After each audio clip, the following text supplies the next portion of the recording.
cool. Touring. Why? The rest of the PPT is all like this. So why?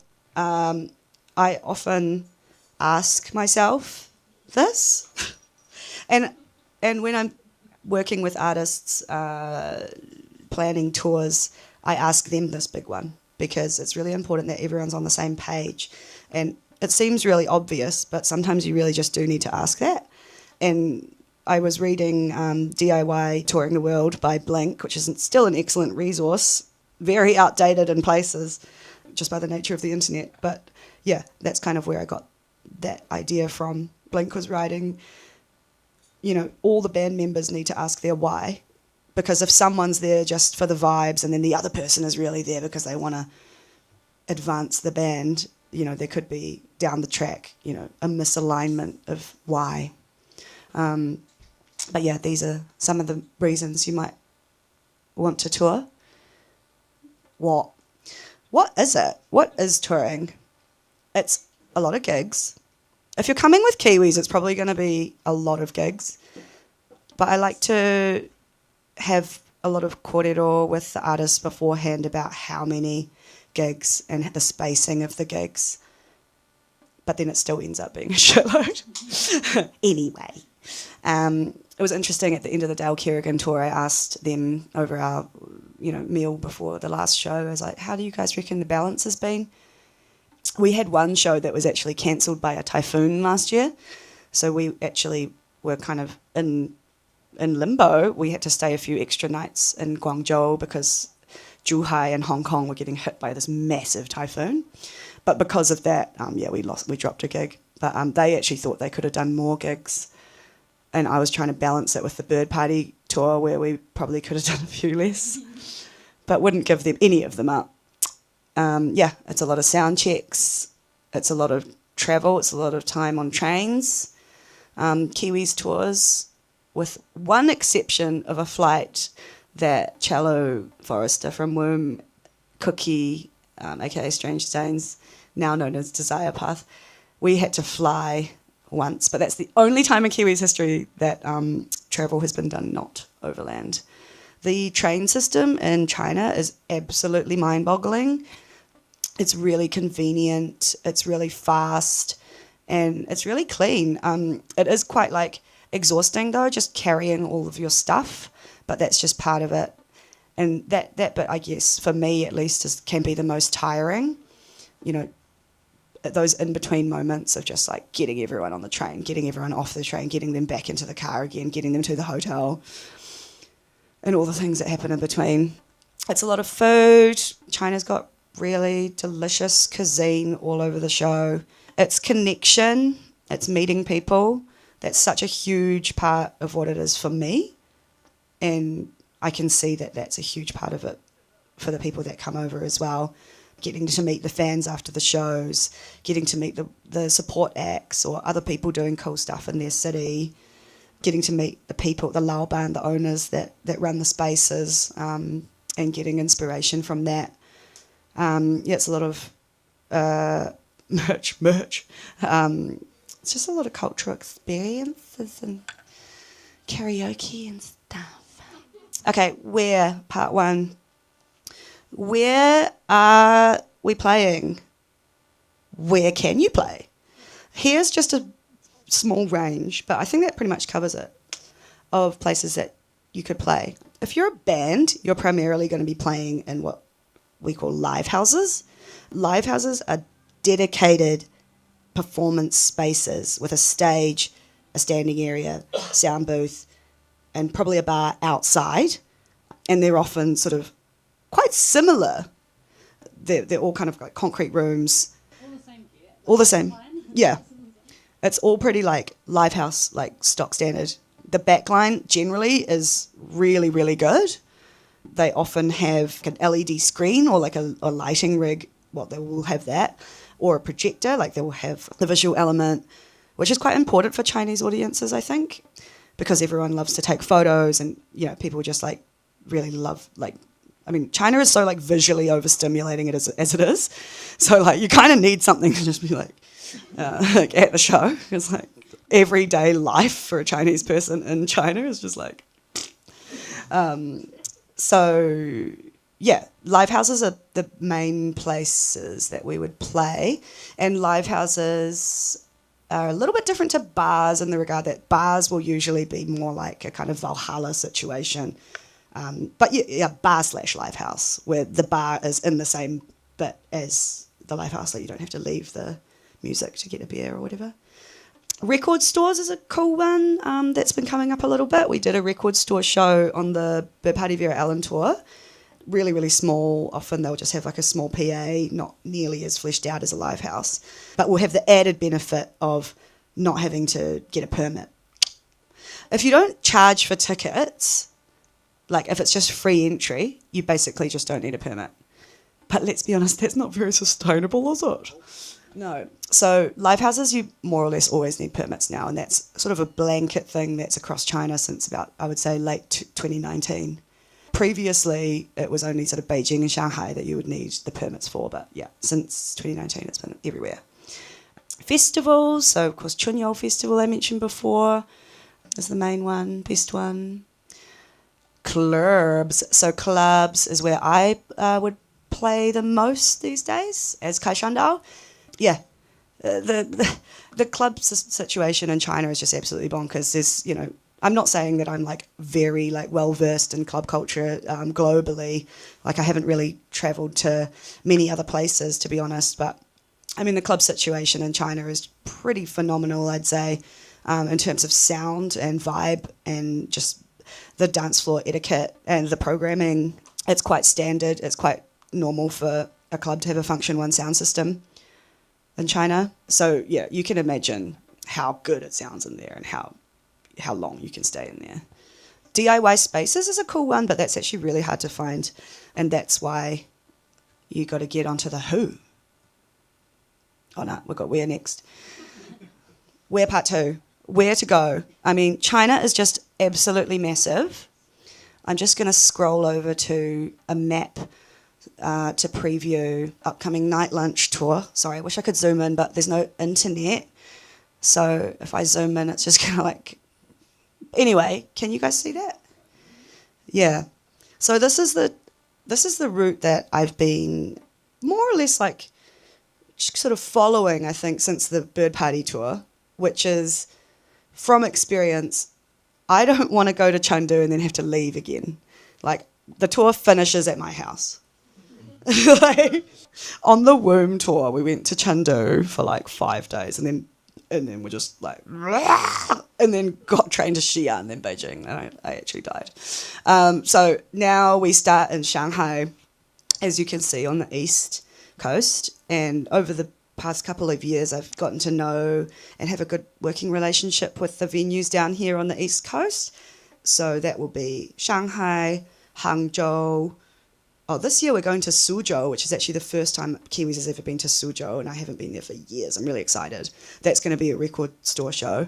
But yeah, then coming down the east coast here, we've got Fuzhou, Wenzhou, Xiamen, which is the sister city of Wellington.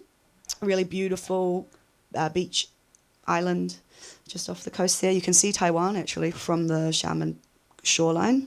And then coming down to Guangzhou. I feel like I'm doing the weather. And you're just coming down. We're sweeping right down to Guangzhou, which is my ancestral homeland, so it's always really special to go there. And some awesome DIY crews down there, really like cool record stores, zines and radios and things happening down there. It's really popping because it's right next to Hong Kong. And then, yeah, cutting up the middle, Changsha, Wuhan, Xi'an, and then Chongqing, and then ending in Chengdu. So yeah, that kind of like S-shape thing is something I'm working on. Like I think that going down to there is pretty like firm, but from here there's like so many. There's so many different like options. Like you could keep sending it out to Kunming. You could go up through this region, which we did with Dale Kerrigan. Very fun, but very unprofitable. Going through this region, and I'll kind of customize that on which artist I'm bringing and like where I think that they would suit best. Or even if there's like people or crews that I know in particular cities that would really love that particular artist, I will like think of taking them out there. But yeah, that's the basic guts of it. Let's keep moving along. Who? So the who is actually so important when putting together a tour. It's not just like, oh, you know, you just like fill in a form and then you have the booking. It's like, who are the people that will make this happen in each individual city? Who are the people that know exactly what's happening in the city at any given time? Because there's so much change. Often venues close or move, or there's something new that's popped up in the last couple of months, especially in Guangzhou. Every time I go to Guangzhou, which is maybe once or twice a year, there's, you know, at least 5 or 6 new names that people are like, oh, we should go here, oh, we should go here. I'm like, well, that place didn't exist last year. So like keeping that kind of network of people fresh is really, really important. When? I often get asked this. When is good to tour? Kiwese has never broken even, so I don't know when the fuck you'd want to go. Basically, we have been doing autumn tours, but it feels more like summer, global warming. This year, I'm going to be doing 2 tours. I'm going to try for the spring and the autumn. Wish me luck. So we've got Night Lunch in spring, and I'm just going to say it. We've got Womb coming in autumn again, so that's going to be really, really sick. One thing to note is the national holidays. So the key ones are in October, the October 1st to 7th, that's national holiday, so everyone goes off for break. And the other one, of course, is Chinese New Year, Lunar New Year, which is according to the lunar calendar. So this year it's going to be February 17th. And that's like everyone puts down your tools. You know, it's like everyone goes home, full stop. And so like kind of in the lead up to Chunjie is a spring festival, in the lead up to spring festival and kind of following spring festival, like that time is not a good time to come.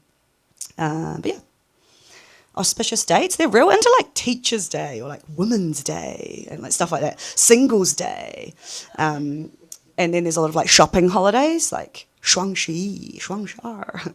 So like, yeah, just kind of those dates. And then like anything lunar calendar-y is always good to note, because often I'll be like, sick, I've got a weekend booking, and then they'll be like, oh, everyone has to work tomorrow because it's such and such a holiday, you know, Dragon Boat Festival or, you know, a Labour Day. So yeah, be aware of that. How does it work? WeChat is just so important. If you are even thinking about China, not even necessarily to go there, but just to kind of like get an ear in to what's happening over there, WeChat is an absolutely essential app. I can show you what it looks like. So it's a chat app. It's like WhatsApp, but it's more than that, because it's also your payment kind of gateway. There's 2 main ways that you pay for stuff or can receive money digitally in China. One of them is WeChat. The other one's Alipay. So that's usually 2 QR codes, or now they've got 1 condensed QR code in any shop front, any window, or you present them your QR code, they just beep you. There's no cash. And that's a huge difference from, you know, even the All Seeing Hand tour was cash. The Orchestra Spheres tour, I remember Dan Beeben was walking around with a fucking fanny pack with all our cash in it. It's just wild to think about now, because now, as of 2 years ago, you can connect international bank cards to WeChat and Alipay, which just makes it so much easier. And these guys can attest to that, of being able to use your New Zealand bank card to pay for stuff in China. If it's not like a huge purchase, it's basically like free of any handling fees, which is just so much better than getting cash out. Because if you go up to like an auntie and you're like, oh my God, like, I'm gonna buy this, and you give her like 100 kwai note, she's actually gonna look at you like you're insane. So yeah, that is so important. Oh yeah, I was gonna show you what WeChat looks like. Oh, but I don't have internet. I'll just show you this maybe. Okay, yeah, so this is, so you also have it on desktop, and like, because it's where all your contacts are, like in China, it's very, very socially normal to just meet someone, talk to them for like 5 seconds and be like, can I add your WeChat? You can choose to add them or not, but you're going to have to navigate the social like courtesy of that. Sometimes I'm just like, oh, I don't have my phone on me. Or you be like, oh, 你烧我, like, you scan me, so then I can refuse or reject you later, as opposed to like 我烧你, like I scan you, because that's like way too, like I don't want to fucking scan randoms, but I get a lot of it. So you've got all your chats, you can have groups, so we've got like all sorts of work groups, like this is literally like a work chat for the night lunch show in Fuzhou, that's for a party that we're doing like next week, that's like the Dale Kerrigan chat, which is still going. And then this is the really important part, or one of the really important parts. This is called Moments, or 朋友圈, which is basically like where everyone, it's like that, it's not like Instagram, it's like what? Kind of like Facebook, yeah. It's like, oh, it's actually loading. So here you can see, I bet this won't load, but for example, Junkie Chaos, so he's the laoban of a venue called Trigger in Shanghai, he's shared a link. Oh, I wish I could show you the post. Anyway,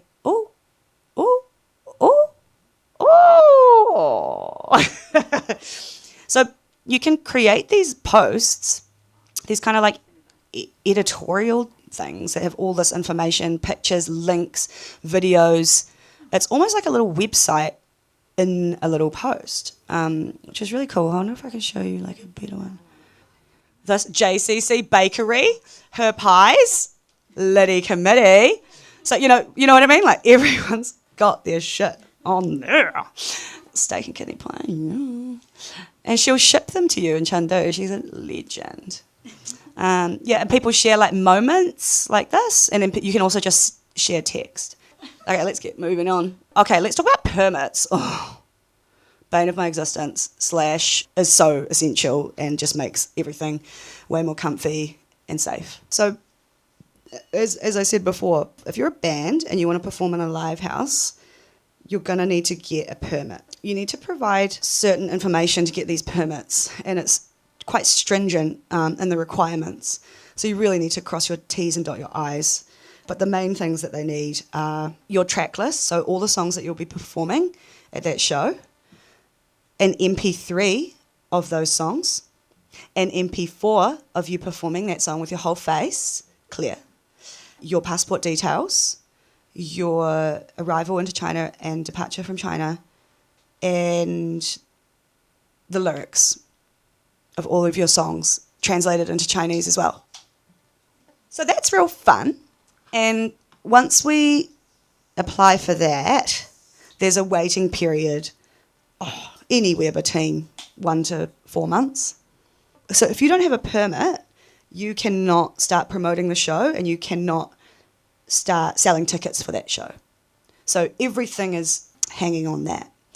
Permits are also essential for artists, international artists, who are coming in and need a work visa. Right. So it all begins with permit. If you don't have the permit, well, to be fair, and I probably shouldn't say, but if you are a New Zealand citizen, we're now on the like visa-free list. So you can actually visit China for 30 days without a visa if you're a tourist, for tourism purposes. But like define tourism. So that's what Worm or Singhan, Orchestra Spheres, everyone was doing before. They were tourists. So you can see the difference, right? And these guys all came in on work visas. So they were allowed to be here to perform, do their job. Except for DJing. But at least we had the permit for your other thing. I mean, you can't win them all. I feel like the tours that I've been doing, like last year and this year, I would say about 70% of them need permits. And the other 30% are at smaller bars or record shops or, yeah. Yeah. Any questions about that? What's the consequence? The consequence would probably be much greater for the venue than for the artist, because we could just be like, whoa, and then just leave. But for the venue, it would be really, really bad to be caught without a permit. Closure, lose their license or fine, like a really extreme fine. So venues are now, during the Womb tour, that's when I was walking the edge, and he was like, we'll do your gig, but you can't put the gig on show start, which is like the kind of mosh ticks of China, but like the mosh ticks, like Monopoly. And I was like, okay, that'll be all good.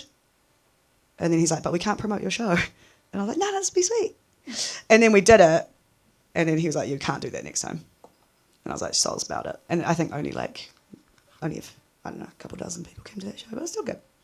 What parameters might they like withhold a permit for, say, lyrically or otherwise? Oh, yeah, that's a good question.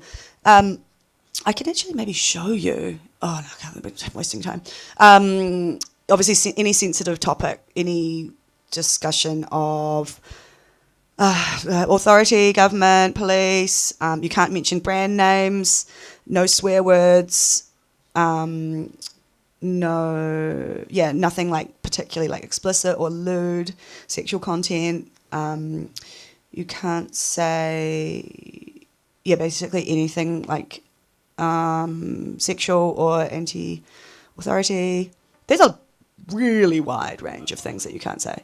Night Lunch, I have vetted the fuck out of their tracks because god damn, some of those lyrics are so not okay. Is it's one and it's like, we ran down to the, oh my god, can I get another beer please? But interestingly, the lyric that, I know it's like house full of stuff, but they say it so many times. For anyone who's familiar with House Full of Shit by Night Lunch, I was like, house full of stuff, but you've got the MP3 and the MP4 on your back, it's like, so it doesn't go straight to the authorities. Thankfully, I have like a good working relationship with the venues that they will help me go through our permit stuff first and then give me a heads up if something might be a little bit, like I've already done like quite a lot of like vetting of it myself. And I know how to be like, nah, let's just not even touch that and just cut it. Night Lunch, I think I had to cut like 30% of their tracks, but it's fine because we can just play those other songs at the non-permitted shows. And actually, once you've got the permit, you can kind of play the songs anyway, unless they dispatch someone to come and see the show, which happened for the first time, one of the first times, actually happened on the Bird Party tour with, where was that? Blind Lobby, Winjol. It was chill in the end, but I didn't handle that so well. Vera was about to go on stage, literally on the ramp to go up on the stage, and I was like, "Hey, bro, I don't mean to alarm you, but the police are here, and you actually have to sing all the songs on your permit." And she was just like she already felt like so ill.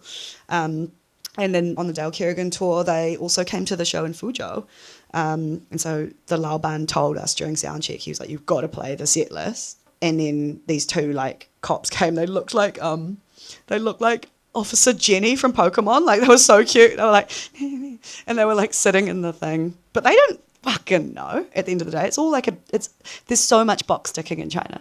There's so much red tape. There's so much box ticking. There's so much on the face of it, everyone's just trying to, just get by and make sure that their ass is covered. But they had a great time at the Dale Kerrigan show. Another lyric that got denied before it got there was actually a Vera Ellen lyric, and it was not the one I thought it would be. It was from Homewrecker, and it goes, bathe me, baby, in Dior. And they were like, no, you cannot say Dior. And I was like, oh, I thought you were going to talk about the bit where she's an drug-addicted loser. But that was fine. So it's kind of random. Yeah. Yeah, do you have a question? I was just wondering where the line is drawn between live houses that need permits and bars and clubs that don't, and why that is a thing. That's a really, really, really good question. So often that is a capacity thing. So a bar could be anywhere between 50 to, let's say, under 100 people, usually well under 100. Live houses are anywhere between 100 to 1,500. So it's mostly a capacity thing. Yeah. Good question. Cool, let's move on. Challenges. Okay, this is the state of it.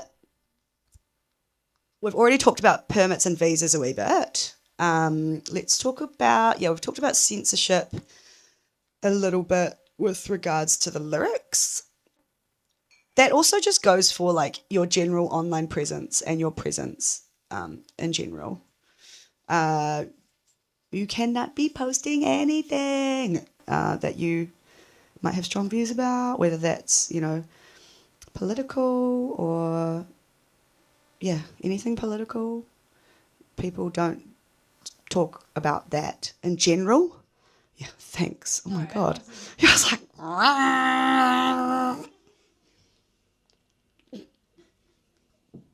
sorry. Yeah, I was like, oh. So yeah, there's a lot of like self-censorship that goes on. Surveillance, HIK vision everywhere. There is a lot of surveillance on the streets. There's a lot of surveillance online. Anything that's sent through WeChat or basically any Chinese website, like they can view it and be at your house in 5 minutes. Like that's just the state of it. Attitudes towards LGBTQIA plus and gender in general, in my experience, like in my crew, in my chosen family, in the places that I play, never an issue at all. Everyone's like, sup, cool, rad.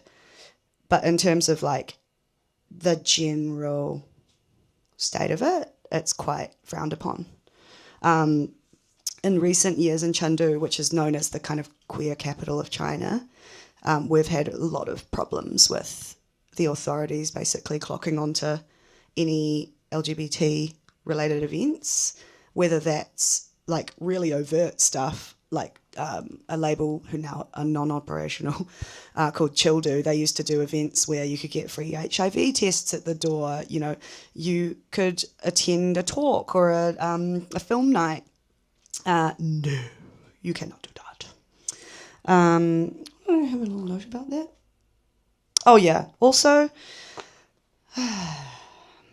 so if you are flying into China, particularly if you're flying into Shenzhen or Guangzhou or maybe even Beijing, just be aware if you're one of our like non-binary babies or trans whānau, just be aware that you just have to like mask it up. You just got to present as your passport gender just while you get through, because otherwise they're onto you. And I've heard some real horror stories, particularly from DJs.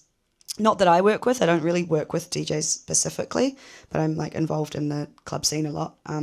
There have been like trans crew that have come through and been denied and actually harassed at the airport. So just be aware of that. But then once you get out, you can just be your beautiful, colourful self.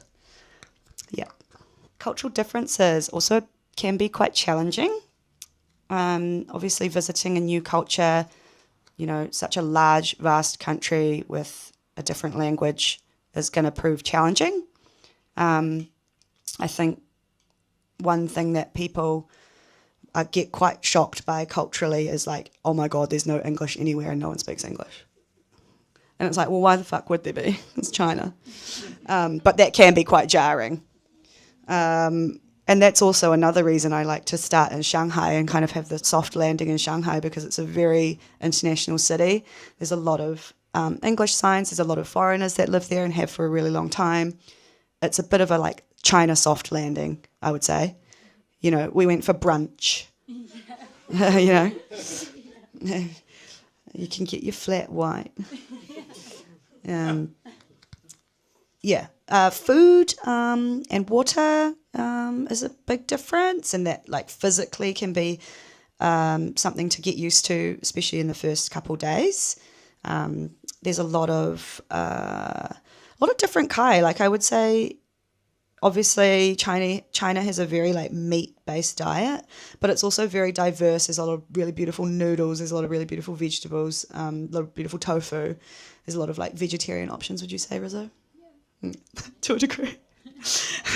When you eat those beef noodles outside Beijing, though, you got to be a little bit flexy. I would say you got to be a little bit more flexy, and a little bit more self-sufficient. I would say, if you're not gonna eat meat. Customs and traditions. What did I mean by that? Smoking. Smoking is a huge fucking thing in China. So China tobacco is owned by the Chinese government, so they make a fuckload of tax. There's durries everywhere. Inside, outside, toilet, restaurant, kitchen, club, dance floor, bar, bus stop, street, scooter, taxi. You name it. Yeah, in the car with the windows up. Yeah. So that can be quite handy if you do smoke or if you don't smoke, particularly if you don't smoke, because that makes it quite difficult. Ben had some real, and actually people, not just Ben, I'm not singling him out, but yeah, the Womb also found that quite difficult because there's smoking in the venue. And if you've got asthma or if you're a bit like sensitive to smoke, yeah, that could be quite challenging. But over the past couple of tours, if that has come up, we have actually been able to talk with the Laoban and ask them to make it a non-smoking event inside, and that has made a big difference. Yeah, but I think that we're gonna see that changing. The indoor smoking, I think it would change a little bit, but it will always be there. That's for sure. Cool. The internet. As you may have heard, there's a lot of websites and apps that are blocked in China. Can you guys see that? Gmail, Facebook, Instagram, X, Snapchat, WhatsApp, Google Maps, Dropbox, SoundCloud, Bandcamp, Spotify, ABC, BBC. What else? There's a shitload that's blocked, and that list is growing day by day. But I don't want to say it, but it's fine. But it's fine because you can just get a VPN. Does anyone know what a VPN is? Anyone use a VPN for like your games and your Netflix and stuff? Yeah. So basically, you can always access these things, but you just need to have a VPN on your phone or your device to be able to go past that. And actually something that is really interesting is the reverse firewall effect, which is something I just coined now. So the reverse firewall effect is all of these apps are blocked, right? So obviously China have their own substitute apps that everybody uses instead. However, you can't really access all of them from outside of China. That is a huge impact for, say, a Chinese band or a Chinese artist who wants to get their music up online and like share it with everybody else. Because, yeah, you just can't access. I wonder if I have that. Oh, yeah, here we go. So these are some of the apps that we use a lot, and they're massive. And some of them just don't work outside of China. And the big one is the music streaming. So like the kind of Spotify equivalent. Bandcamp's blocked. Yeah. I know. That's the thing. It's real guts that the Chinese music streaming websites aren't really available outside of the mainland. And yeah, I mean, there's the thing with the language as well, right? Like I was talking to Sick Boy, who opened for Vera Ellen and also opened for the All Seeing Hand. And I was like, bro, you got to get your stuff on Bandcamp. Like, we can't listen to Sick Boy anywhere. Like, these guys don't even know how to search for you. And he was like, I don't know how to use Bandcamp. I can't read English. So, you know, there's that as well. Yeah. But I don't know. Some of these names might look familiar to you. Didi, now in Wellington. So that's a car share app. Bilibili is the YouTube equivalent. TikTok, Douyin, of course. Xiaohongshu, that's like the new Instagram of China. Everyone's on that now. And like the younger people are kind of more on Red. Obviously you WeChat message for messages, but people finding out about cool stuff and like posting, doing fashion stuff, whatever is on Red. Yeah. Ah! Cool. Thank you guys so much. I would love to open it up for questions if we have time.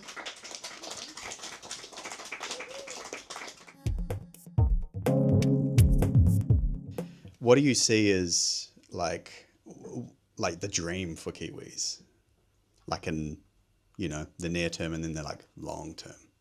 Thanks for the question. My current dream for Kiwis is for it to break even. My current dream is for the artists to be able to cover all of their costs and then maybe even get a bit back. I reckon we're going to get there this year. I have a good feeling about it. We need some funding. My dream is to get funding and be funded. But my kind of long-term dream would be to have it running all year long. I'm just slowly working up to that by doing 2 tours a year, because I would say it takes a good 4 or 5 months of like pretty like constant work to get all of the jigsaw pieces in place, because it is just me, and I'm doing the bookings and also the artist liaison and then all the promotion and stuff as well. And then, yeah, I've kind of just always had a dream to tour someone like Catch a Fire or like Big Runga. Is Beijing pretty much off the tour map now? Kind of, yeah. Beijing is one of the cities that, if we go back to the map, you can actually see how far it is from the rest of these bits. So Beijing's up here. Going to Beijing is a real stretch. And then around Beijing itself, there are some spots, but it's just such a push to get out there with this current like setup. And also a lot of like cool people have left Beijing now. Beijing's having a kind of like Beijing's not dead moment. And it's also really expensive for the permit in Beijing. It's still like $600. And the accommodation costs in Beijing are really expensive. So if you're traveling with like a big party, big crew, it absolutely wipes the accommodation budget just from like a couple nights in Beijing. And the thing is, if we go to Beijing, you want to stay there for a couple nights because there's so many awesome things to see, and like you've made it all the way to Beijing, you want to stay there for like 4 or 5 nights, right? And then like 4 or 5 nights, 7 people in Beijing. Yeah. So I hope to bring it back, but just waiting for that moment. Yeah. Have you ever thought about doing this in a bi-directional way where you bring artists from China over to Aotearoa, or is that kind of like, as far as the size of the venues and everything, it's just like a whole different ballpark there? Bi-directional, absolutely 100%. We may have got a taste of that with Wu Ling, who came to camp. My sis, I would love to make it bi-directional. I just, I can't drive, and New Zealand's really expensive. You can drive. Are you putting your hand up for that, Rizzo? Woo. Kiwis tour in the Supreme band, which would be sick. I think I would absolutely love to do that. It's just a case of funds. Kiwi artists or Kiwis in general going to China, our dollar over there is just gonna be like, wow, you're paying like $3 for a meal. You're paying like $2 for a beer. Can you imagine Chinese people coming here? Like Ling was like we just try not to weep about it, but it's like you buying one meal at, I don't know, like any random Malaysian restaurant in Wellies is enough to feed 4 people in China. But it's definitely something I would love to do. Hello. This might be a bit more of a personal question, but I'm assuming you have New Zealand citizenship or passport. How have you stayed in China for 12 years? Yeah, such a good question. Yes, I am a New Zealand citizen. I have a New Zealand passport. I do not have a Chinese 身份证 ID card. I do not have Chinese citizenship. I have been there for this long through a multitude of different visa situations. In the first couple of years, I was on a student visa. And then when I realised I wanted to stay on longer, but I didn't know how, there was this thing called the business visa. So I was a business visa lady for a couple of years. Had to make a couple trips to Hong Kong every 6 months. But that was how it was back in the day. It was so cool. You could just go be like, I'm doing more business. And they'll be like, sweet. But you had to leave after 6 months and come back. But that was kind of nice because I could go to like Thailand or something. From Chengdu, it's like really easy to fly to, you can see here how close it is, to fly to Southeast Asia and just get your stamp out in and out. But for the most time, I've been on a working visa. So as I mentioned before, I was working at a venue called Newspace, managing events there. And that's when I got my work visa. And then after I stopped working for them, I transferred my visa to start working for Kaishandao, who run the festival and who I work with now. I found it real sweet working as a sound engineer there.